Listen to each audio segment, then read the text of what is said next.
Assalamualaikum warahmatullahi wabarakatuh.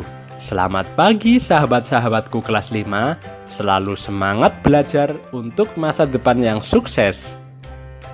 Hari ini kita akan belajar materi tema 5, subtema 2, pembelajaran yang ketiga.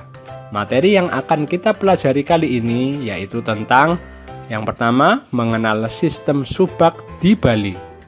Kedua, mengenal proklamasi sebagai peristiwa bersejarah bangsa. Langsung saja yuk kita belajar.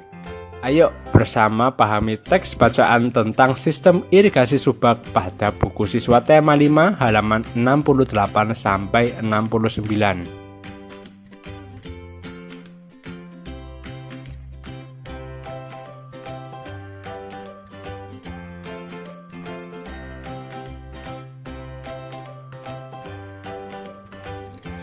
Dari bacaan tersebut, yuk kita coba pahami lebih dalam dengan menjawab pertanyaan-pertanyaan berikut ini.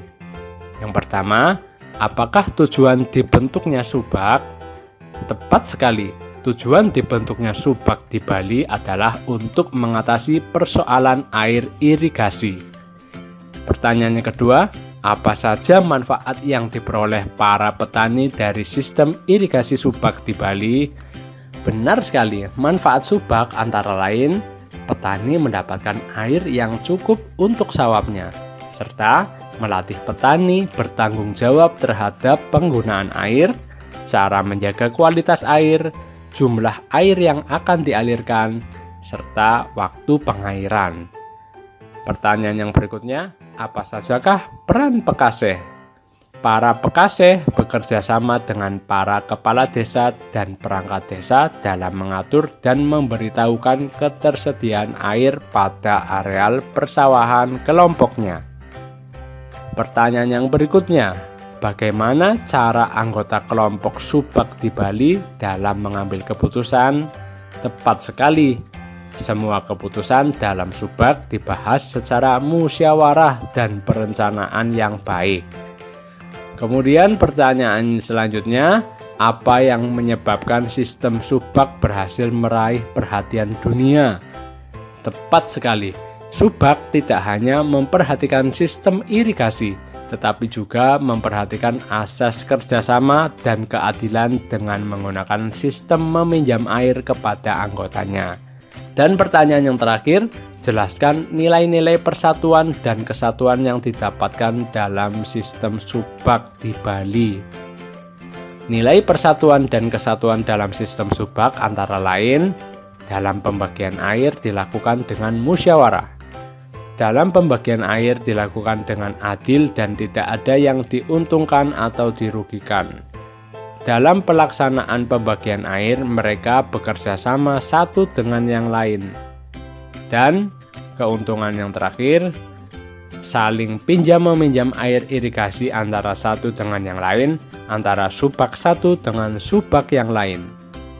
Nah kawan-kawan, selanjutnya, masih ingatkah kalian bahwa era kebangkitan nasional yang ditandai dengan berdirinya Budi Utomo tahun 1908 dan kebangkitan pemuda Indonesia melalui Sumpah Pemuda tahun 1928 makin menguatkan keinginan bangsa Indonesia untuk bebas merdeka, dan pada akhirnya dengan segala upaya pada tanggal 17 Agustus 1945 bangsa Indonesia mengumumkan kepada seluruh negara di dunia tentang kemerdekaan bangsa Indonesia melalui peristiwa Proklamasi Kemerdekaan Indonesia. Nah, sekarang kalian baca dengan senyap dan pahami teks bacaan tentang peristiwa Proklamasi Kemerdekaan Republik Indonesia pada buku siswa tema 5 halaman 72 sampai 73.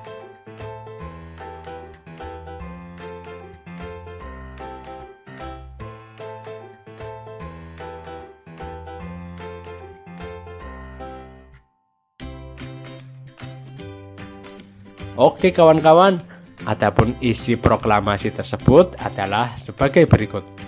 Proklamasi.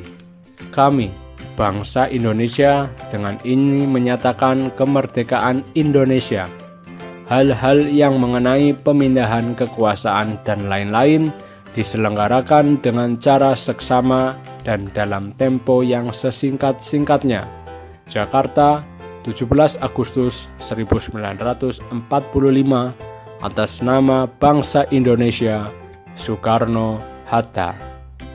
Setelah selesai membaca, ayo bersama menjawab pertanyaan-pertanyaan berikut ini. Pertanyaan yang pertama, mengapa bangsa Indonesia perlu melakukan proklamasi kemerdekaannya? Tepat sekali. Dengan proklamasi, bangsa Indonesia mengumumkan kepada seluruh dunia bahwa bangsa Indonesia telah bebas dari penjajahan.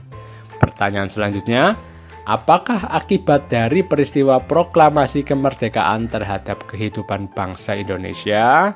Benar, proklamasi kemerdekaan menunjukkan bahwa bangsa Indonesia telah berhasil melepaskan diri dari belenggu penjajahan dan merupakan puncak perjuangan bangsa Indonesia. Melalui proklamasi kemerdekaan, Indonesia ingin mengatakan bahwa bangsa dan negara Indonesia sejajar dengan negara-negara lain sebagai bangsa yang berdaulat. Kemudian pertanyaan berikutnya, bagaimana nilai-nilai persatuan dan kesatuan diterapkan pada peristiwa tersebut? Tepat sekali.